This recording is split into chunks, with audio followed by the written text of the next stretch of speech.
Hello and hi, good noon to everybody. Today I am going to teach you about my grandmother's house written by Kamala Das. I want to explain the poem line by line. Before teaching you explanation line by line, I want to know the background of Kamala Das, because from background 80% objective question is asked in your examination से. So dear student, now I am going to teach you. Please follow me and you will solve any objective question in an easy way. Kamala Das, born in 1934, poet and short story writer, has earned a respectable place in both English and Malayalam literature. कहा जाता है कि कमला दास का जन्म जो है 1934 ईस्वी में हुई, हालांकि ये मर गई है 2009 में. ये शॉर्ट स्टोरी राइटर और पोइट के रूप में जानी जाती है और ये दोनों लिटरेचर में, मलयालम और इंग्लिश दोनों साहित्य में, लिटरेचर माने होता साहित्य, एक रेस्पेक्टेबल सम्मानित स्थान को अर्न किया है.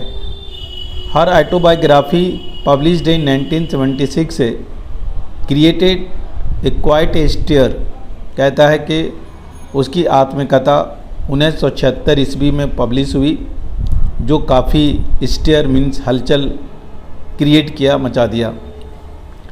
इन 1984 she was short listed for the Nobel prize for literature. 1984 ईस्वी में साहित्य के लिए नोबेल पुरस्कार के लिए इसकी कविता को चुना गया, शॉर्ट लिस्टेड किया गया. Her important volumes of verse in English include Summer in Kolkata 1963. मतलब ये सब कविता वो लिखी है, ठीक है, जो this are very important verse, that verse make them great. Summer in Kolkata 1963, Sirens 1964, The Descendant 1967, The Old Playhouse and Other Poems 1973, The Animatal Poems 1995, और Only Saint Knows How to Sing 1996 and Yes Allah 2001. ये सब इसका important verse है और जो publish हुआ. And Yes Allah 2001. Kamala Das poetry is primarily autobiographical and her theme is love of a lonely beauty. कहता है कि कमला दास की जो कविता है मुख्य रूप से वो आत्मकथात्मक है. आत्मकथात्मक मतलब होता है अपने बारे में लिखना, और ये जो कमला दास है ये अपने ही बारे में लिख रही है जब वो ग्रैंड मदर के यहाँ रहा करती थी. Her theme is love of lonely heart, कहता है उसका जो थीम है अकेले दिल का प्यार है. मतलब love with never ending passion, lust greed and hunger that never satiate, कहता है कभी ना ख़त्म होने वाला जुनून, लस्ट ग्रीट लालच, हंगर भूख, डेट नेवर सैसिएट, ये कभी पूरा नहीं होता है. मत कहने का मतलब है कि फॉर द टाइम बीइंग ये होता है, लेकिन फिर इसका हमको एहसास होने लगता है. खाना खाते हैं, भूख नहीं लगता है, लेकिन फिर थोड़ी देर के बाद खाने का एहसास होने लगता है. लालच कभी ख़त्म नहीं होता है. अगर किसी एक चीज़ का लालच पूरा हो जाए तो फॉर द टाइम बीइंग के लिए ये रुक जाएगा, लेकिन फिर लेटर एंड सूरन उसका हमें एहसास होने लगेगा. तो she is known for sexual adventures in her writing से, कहता है कि वो अपने राइटिंग्स में सेक्सुअल एडवेंचर्स के लिए जानी जाती है, वासना के लिए जानी जाती है. For her love hardly ever goes beyond sex and lust which ever reaches the point of nausea, कहता है, और and is reborn again and again with new born, कहता है फॉर हर यानी उनके लिए, यानी कमला दास के लिए प्यार जो है हमेशा जो है मुश्किल से वो सेक्स एंड लस्ट के परे होता है, और बीच even reaches the point of nausea, और यहाँ जो बिंदु है, पॉइंट बने बिंदु नौसम में नफरत के बिंदु तक हमें पहुँचा देता है। यानी कभी कभी यदि हम इस चीज़ पर कंट्रोल नहीं करते हैं तो बहुत खतरनाक परिणाम निकल आता है।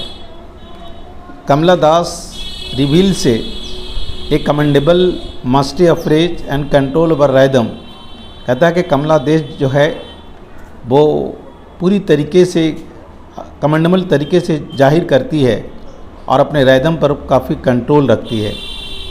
The words are often painted and the rhythm is marvellously almost feverishly alive से, कहता है कि शब्द जो है अक्सर ऐसा पेंट किया जाता है जैसा कि हम अपने इसमें महसूस करते हैं। चलिए, my grandmother's house, there is a house now far away where once I received love, कहता है कि एक घर है यहाँ से बहुत दूर जहाँ मैंने प्यार प्राप्त किया। डैड वीमेन डाइट, वो वीमेन अब मर गई। The house withdrew to silence, snacks moved and among books I was then too young to read and my blood, and it means that कि एक घर है, there is house no for away where once I received love, कहता है कि एक घर हमारे घर से बहुत दूर है जहाँ मैं बहुत सारा प्यार प्राप्त क्या करती थी। डैड वीमेन डाइड, यानी वो वीमेन मर गए, यानी उसकी दादी मर गई कमला दास की। The house withdraw into silence, और घर अचानक शांति में बदल गया, घर में अब रहने वाला कोई नहीं रहा। स्नेक से मूव से, यानी घर में स्नेक से और सीन और स्नेक से और मूव्ड, घर में सांप को दिखा जाता है। Among books I was then too young, कहता है कि I was then too young to read and my blood turn cold like the moon से, कमला दास कहती है कि मैं किताबों को बीच में थी और मैं इतनी छोटी थी कि किताब पढ़ नहीं पाती थी किताबों के बीच में, और जब माई blood turn cold like the moon से, यहाँ पर एक फ्रेज है, कहने का मतलब है कि जब पढ़ाई का नाम होता तो मेरा शरीर जो है चंद्रमा की तरह ठंडा हो जाता है। यानी I mean to say that कि बच्चे जो है पढ़ाई के नाम से काफ़ी डरते हैं, तो कमला दास भी बच्ची थी। अब वो पढ़ाई का नाम जब आता था या उसकी ग्रैंड मदर बुलाया करती थी तो वो भी बड़ी सहम जाती थी। How often I think of going there to peer through blind eyes of windows and just listen to the frozen air से, भी कहता है कि अब वो बाहर रह रही है, she is living out of the village and out of the grandmother house, और अक्सर जो है वो अपने ग्रैंड मदर के यहाँ जो बहुत सारा प्यार प्राप्त की उसके बारे में सोचती कि how often I think of going, वह अक्सर वहाँ जाने के बारे में सोचती। To peer through blind eyes of windows और just listen to the frozen air, और वो उस खिड़की से झांकने के बारे में सोचती और वो फ्रोजन ईयर के बारे में सुनती। यानी कि एक्चुअली घर में एक विंडो होगा, उस विंडो से वो देखा करती होगी और ठंडी ठंडी हवा वो देखती होगी, एहसास करती होगी, उसको सुना करती होगी। और in wild despair pick an armful of darkness to bring it here to lie behind my bedroom से door like brooding dog, you can not believe darling can you, कहा जा रहा है कि वो घर जो है अब बिल्कुल जंगली में प्रवेश हो गया है, चारों तरफ जो है अंधेरा ही अंधेरा नज़र आ रहा है। और to bring it here to lie behind my bedroom से डोर लाइक ए ब्रूडिंग से, एंड द कमला दास कहती है कि ये घर पहले बहुत साफ़ सुथरा था और अब चूँकि घर में रहने वाला कोई नहीं रहा, गलियारा का कुत्ता जो है मेरे बेडरूम के बगल में है, और वो कह रही है कि you can not believe darling, शायद ये अपने हस्बैंड से कह रही है, डार्लिंग तुम्हें ये विश्वास तुम नहीं कर सकते हो कि that I lived in such house, मैं इस घर में रहा करती थी और ढेर सारा प्रेम और प्यार प्राप्त करती थी। And I was proud and loved I who have lost my way and beg now at stranger door से to receive love at least small changes, कभी कहती हैं कि where I was living with my grandmother house I was proud of living such house. मैं जब उस घर में रहा करती थी ग्रैंड मदर के साथ, तो हम उस घर में रहने में बहुत जो है गर्व महसूस किया करते थे। लेकिन आज जो हमारी ग्रैंड मदर मर चुकी है, तो मुझे ऐसा लगता है I who have lost my way, मैं अपना रास्ता भटक चुकी हैं। And beg now at stranger's doors to receive love से, बेग माने होता मांगना, और मेरी स्थिति एक अजनबी जैसी हो गई है, एक फ़कीर जैसी हो गई है कि वो भीख, जैसे एक भिखारी भीख मांगने के लिए एक दरवाजे से दूसरे दरवाजे पर जाता है, तो इसकी भी स्थिति हो गई है कि प्यार प्राप्त करने के लिए वो एक स्टैंडर्ड जैसी हो गई है, एक अजनबी जैसी हो गई है, लेकिन वो प्यार उसको नहीं मिलता है जो प्यार उसे ग्रैंड मदर के यहाँ मिला करता था।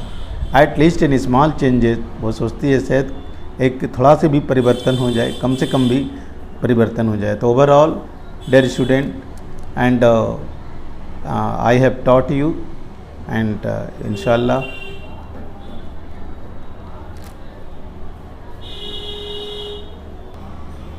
dear student, here is a summary of grandmother house which is written in a very easy manner। बहुत आसान लिखा गया है, आपके समझ में आएगा, ज़्यादा बड़ा नहीं है, 5 नंबर का है, आपको याद करने में बहुत आसानी होगी। The poem my grandmother house has been composed by Kamala Das, कहता है कि ये जो कविता है माई ग्रैंड मदर हाउस, ये कमला दास के द्वारा रचा गया है या लिखा गया है।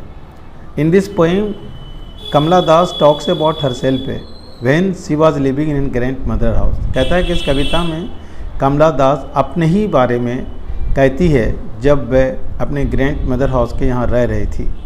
She received a much love from grand mother house, वह रिसीव माने होता है पाना, ग्रैंड मदर्स माने होता है दादी या नानी, इंग्लिश में ग्रैंड मदर से ही दोनों को कहते हैं, कि वो वहाँ से बहुत प्यार प्राप्त की।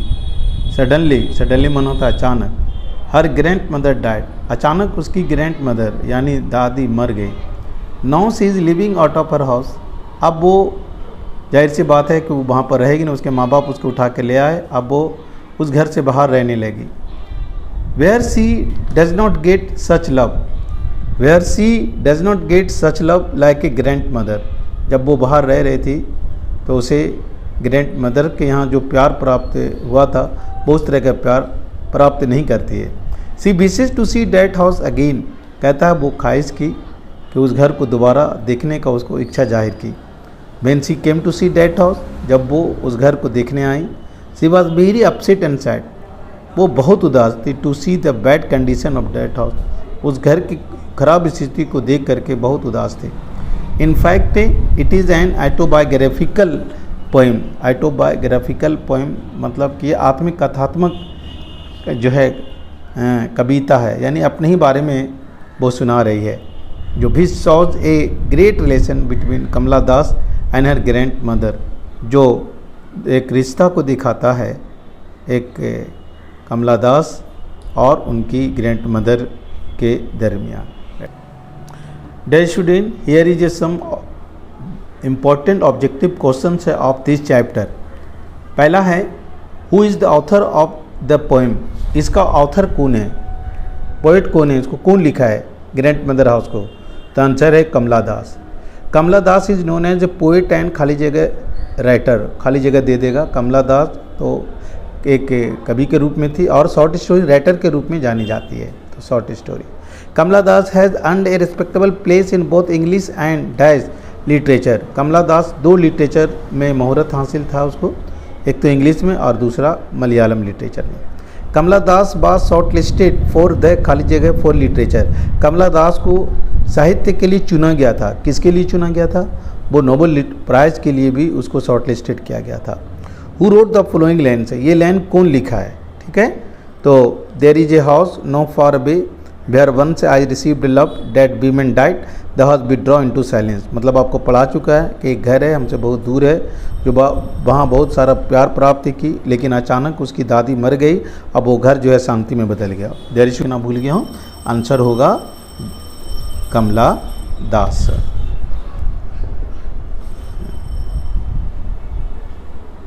कमला दास है। Okay, bye bye, and if you like my video, please share and subscribe, but don't forget to press icon button for new video. Have a nice day. See you again.